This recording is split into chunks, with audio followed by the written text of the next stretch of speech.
Hi, you're listening to Linda Pinizzotto of the Condo Expert. Thank you so much for joining into the show today. A lot of exciting things happening. Actually, Lionel Goddard, the director of the amazing new documentary that's going to be hitting the airwaves on November the 21st, is here with us in the show today. And the show is called The Condo Game. And it is going to be amazing for not only condo buyers, condo owners, tenants, renters, occupants, and to be quite honest with you, the general marketplace, because right now there are tremendous concerns about condominiums out there.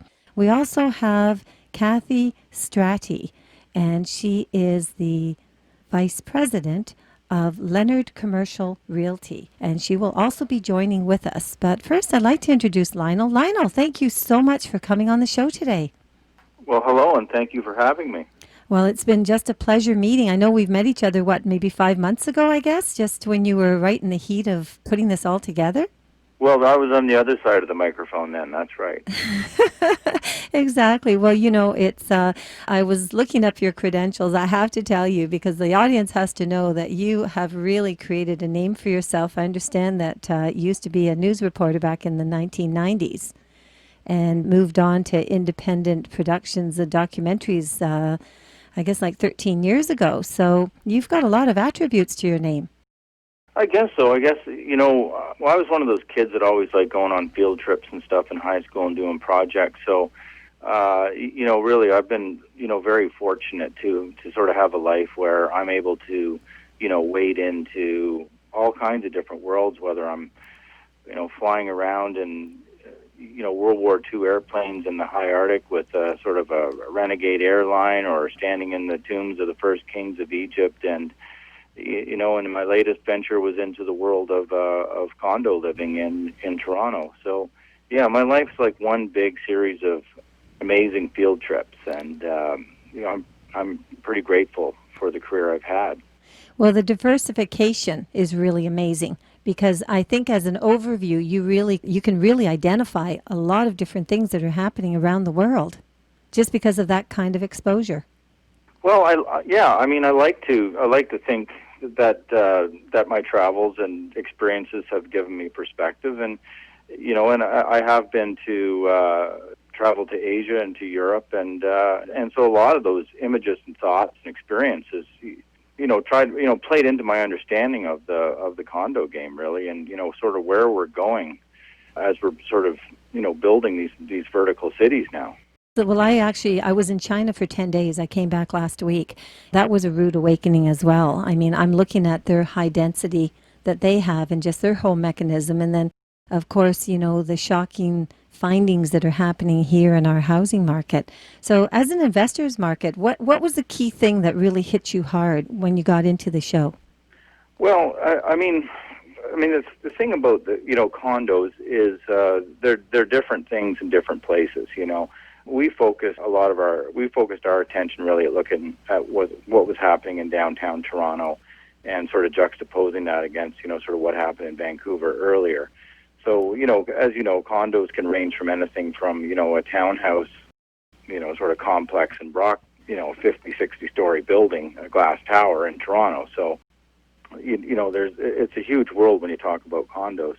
But what I think struck me was the extent to which the condo market, the condo game, is sort of investor driven in the Toronto core. Well, it's funny because I think if I look back, I've actually been a realtor since 79, and I look back at when things started in 2000. We started to have a little bit of heating up, but really in the last 5 years has just taken a landslide with development and building permits and so on, pretty much all across the GTA. Like you said, vertical cities, there's no two ways about it. So did you find while you were dealing with it, I mean, people aren't always that keen on stepping forward to talk about, deficiencies that they may have in their condominiums. There seems to be a little bit of a quiet world out there of people that are just, condo owners that are sort of accepting status quo, and they're not really stepping forward. And that doesn't really always help. It actually hurts. Well, I think, if you look at any other, if you look at other industries, like take the car industry, for example. I think the car industry benefited a lot from consumers coming forward and, raising concerns and talking about, what they wanted. Condos are, I was surprised, frankly, at the challenges that we had finding people to share their stories about what was, going on with their condos and to speak about the deficiencies in it. Like, you'd think that if you spent all this money on a condo, you'd want to be standing out on your balcony, sort of, screaming it to the world. But in fact, yes. that's not the case. There's a lot of forces at play, in terms of keeping this type of, I think, very important discussion, kind of quiet, which is, people are afraid that if they do speak out, there's going to be a drop in property values. They're afraid of alienation from their neighbors, and I think there's people that are afraid to admit that they maybe bought something that they wish they hadn't. And so I think if you take those three very big forces and combine them, it's not a recipe for healthy debate about what's going on. And like we've said, we're really at the beginning of a major revolution in terms of how people are, living their lives. Well, I think the thing is that you can't get into key aspects of change without knowledge, and you can't obtain knowledge without information. So if condo owners still continue to sit back and they don't step up on the plate and actually bring awareness forward, and as you know, I mean, when we originally met, I'm the founder of the Condo Owners Association, and we get inundated with emails that come in constantly with complaints, and those are existing condos and also new development. But, what you're saying is 100% correct. We are moving into a whole millennium of change when it comes to high-rise buildings. And, there has to be more input. Do you find, I think it has a lot to do with pride, too, the pride of home ownership and not really trying to maybe admit the fact that you're not aware of things? Because there is a lot of pride having to do with real estate. I mean, people are very proud. It's amazing. They always got the best deal at the right time and the best property and so on and so on. I suppose. I think that people would be, sort of more willing to come forward if they felt that there was, sort of adequate consumer protection in place. Exactly. Perhaps. But I have to say, the documentary I did before this for Doc Zone was Cannabis, which was about the marijuana industry. And I had an easier time going to a small town in southern British Columbia and finding people who are willing to show us their illegal grow-ops and face possible jail sentences than I did, finding condo owners who'd be willing to speak candidly about some of the issues they were having in their building. Wow. And we put out feelers, hundreds of feelers on all kinds of sites. And we almost got consistently the same story, which is that, I'm in trouble, there's problems in my condo, I'm glad you're doing the documentary, but I don't feel like I can participate in this. And fortunately, my experience has told me that, if you're persistent enough, you will find, somebody who's a maverick and who will, come forward and share their story, because they believe it's important. And, we found one of those people in Kathy Stratty, and, and she's the other, guest right now. So I'm very grateful, because really stories is what I deal in. I'm not a condo expert. I talk to a lot of condo experts, and we hopefully were able to distill everything down into a documentary that'll be understandable for people and will be provocative, for people. But I'm a story broker. And, and it's through people sharing their stories that I hope, this will have sort of a more visceral effect on people and spur them, to do their own research and understand that they're not alone, that this is, an emerging, world we live in, and let's participate in it. The fact is the tall buildings are here and they're here to stay. So, what needs to happen? What kind of changes? How can the system be tweaked, You're 100% correct, Lionel. Absolutely. And, with that note, you're right. I mean, Kathy, I'd like to welcome you on the show because you basically took the bull by the horn and said, okay, I'm going to step forward. Whereabouts are you actually from? I actually grew up in Mississauga and lived there for most of my life prior to my relocation to downtown Toronto. So you actually bought a presale then? So you bought new construction? I did. I was commuting for a year and then, of course, kind of got sick of that whole process and thought making a move downtown was a good idea. And after renting for a few months, started to do the search for new condo developments in the city. And, of course, in pre-sale, there's an opportunity to hopefully maximize on your investment. And so it seemed to be the best decision at the time. So I guess you went through then the 2 or 3 years of waiting. And so when you started to notice that some deficiencies were surfacing, was that in the occupancy stages, or was that when final registration, like once you actually took ownership of the unit?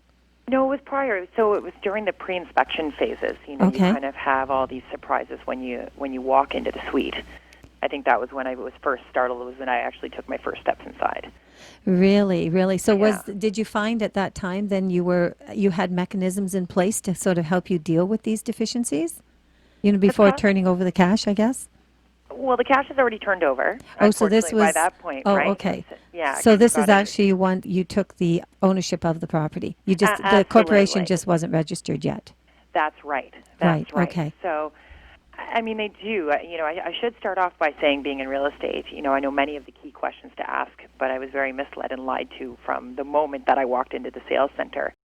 You know, both in regards to the site itself and then the suite itself. So, you know, I think when they were starting to build, because I was one of the newer buildings, I didn't see, you know, it was kind of some of the things that I had been misled by from the get-go. But as it relates to the interior of the suite, again, that was just kind of a shocking surprise when I had walked in. So I guess that, you know, I'm thinking about this like Lionel, you know, I guess with everything happening where you were looking for condo owners that were willing to speak out, when you met Kathy, I guess that was quite a relief to finally find someone that was able to, you know, step forward and say, okay, these are my deficiencies and these are things that I need to be addressed. Well, it was, and Kathy wasn't the only person. There was a few, but Kathy brought an articulate, you know, voice, you know, and perspective to it. And because of her experience in real estate, you know, she knew how to kind of navigate, you know, through the system. And I expect that she was more successful than other people would be at resolving, you know, some of the issues, because you did have success with Carrion, right? You know, I think what was interesting about Kathy, and because the documentary is such an overview and so fast, I mean, our conversation today will probably be, you know, half the length of the entire film, but was Kathy had this ability to empathize with people who might not have been able to navigate the landscape as well as she could. I think Kathy felt for people who might have been in a more vulnerable position than she was, and I think she felt, you know, a desire to speak out.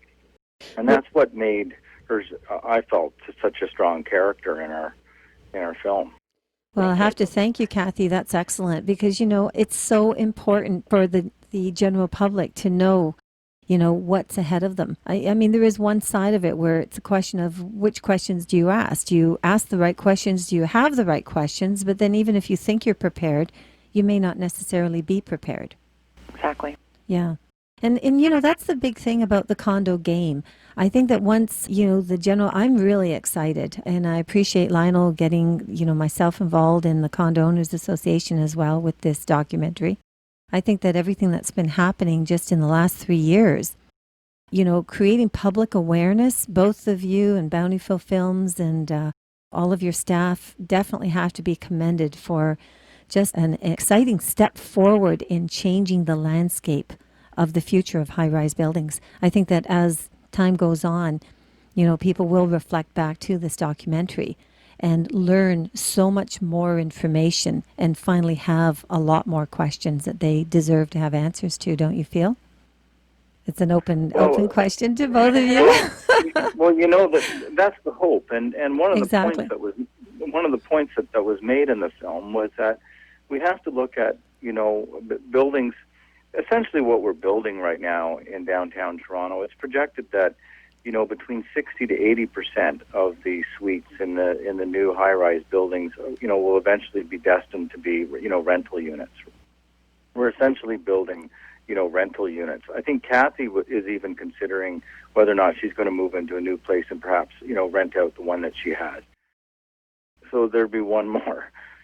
I think right now the system, you know, back when they were building apartment buildings, you know, a developer would have an incentive to build a good quality building because they knew they were going to have to own this thing for 20 years before it started to make a profit. before they're able to pay back, the mortgage. Nowadays, all that money is realized up front. What's the incentive? What's the economic incentive to build quality? When you're going to own the building for the next 50 years, well, you're going to want to make sure that you're not going to have all kinds of headaches to take care of, kind of down the road, right? Well, absolutely. And too, there's a certain amount of money that, of course, go into the reserve funds and, to upkeep the building as time goes on. But if you don't get a healthy start right from the footprint at day one, how do you know that you're going to stay in line with the funding that you need to keep that building, increasing in value and maintain the long-term sustainability of the building? Well, and that's where you get into the issue of, how well equipped are these volunteer boards to deal with very large, very sophisticated buildings, and then you have the competing interests between, the investors who own in the buildings and the owners who live in the buildings who, there is rules, there's reserve funds, but it's, it comes down to, well, are we going to, how are we going to prioritize our spending and things like that? There's often very different agendas within the building. I think what's important to remember is that when condos first came around as a concept, the idea was to have, communities of kind of like-minded, people living together. We've gotten a long way from sort of this original idea of what a condo was. There's many divergent people with very different interests, now within these buildings. And they've got to somehow work together to maintain, increasingly sophisticated buildings and corporations. Oh, absolutely. Absolutely. And that actually stems right down to all the regulation that's in place with the Condominium Act. That's a whole other ball of wax. We're involved in that right now because changes need to be brought forward that will protect these condo corporations and, ensure there's a lot more knowledge and accountability and governance and transparency and everything that's going to make the entire mechanism work. And just to protect the condo owners and, quite frankly, the residents, even the investors that are involved in these buildings. So that's why. So, when you're getting into a documentary like The Condo Game, I'm not aware of any other kind of a documentary that's been out there that's been that explicit with really delving into, the forefront and saying, okay, fine, let's stop for a moment. Let's take a look at this. And, and Kathy being involved as a condo owner and saying, okay, fine, I've got situations here I'm not happy with.